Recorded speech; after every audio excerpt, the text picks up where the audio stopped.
So there was this guy working from home, typing furiously away at his laptop, when his little 8-year-old child walked up to him, bored out of his skull, wanting someone to play with, or just simply having something to do.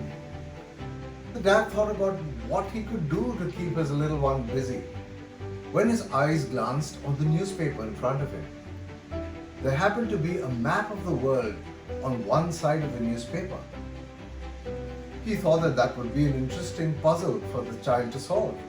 So he took his scissors and chopped it into little bits and asked his son to put the world together back again. The child seemed intrigued and excited enough to proceed with the task, and he took those pieces and walked away.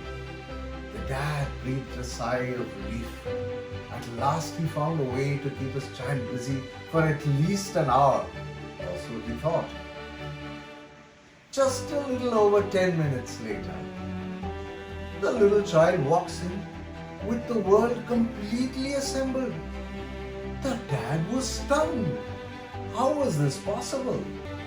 He asked the child to explain how he managed to do that. The child said, "You know, Dad, when I tried to put the pieces of the world together, it was difficult. I didn't know which country was where. It was so challenging. But on the other side of the paper, there happened to be what was clearly a full-size picture of a man. Just one man, perhaps in an advertisement. I just took those little pieces of the man and put those together. They were easy. I know what a man looks like. So I just put them all together. And when I flipped it over, the man was done and the world was done." The dad was shocked. He had just learned a very valuable lesson for life, and a thought flashed through his mind. If man is right, then his world will be right. So the world as we know it seems very complicated to put together. But putting ourselves together doesn't seem half as hard. Now if you notice, the idea was not to put the world together, but to put his world together. Of course, applicable to both genders. Let's just take a look at what constitutes our experience of the world. If you examine carefully, while the world appears to be external, our experience of the world is entirely internal. What then constitutes our experience of the world? It essentially is an amalgam of all the information that we have ever stored in our intellect. The sensations we have felt on our physical bodies, the feelings that we have kept in our heart, and the thoughts that we have thought in the mind. All of this bound together with a little bit of imagination and memory of all of these above. That's it. These are the ingredients which, when cooked together, create our experience of life from cradle to grave.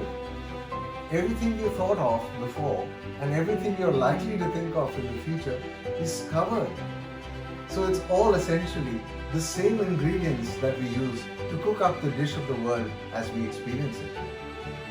So there may be a million varied paintings that we see, but each of them made from the same color palette. So if we chose to work on our controllable internal experience drivers and align them to their optimum, perhaps we would help sort ourselves out, and consequently, our experience of the world may be completely different. So perhaps if we focus less on the projection and turn our attention to the projector, our experience of this world and of ourselves could be something entirely different.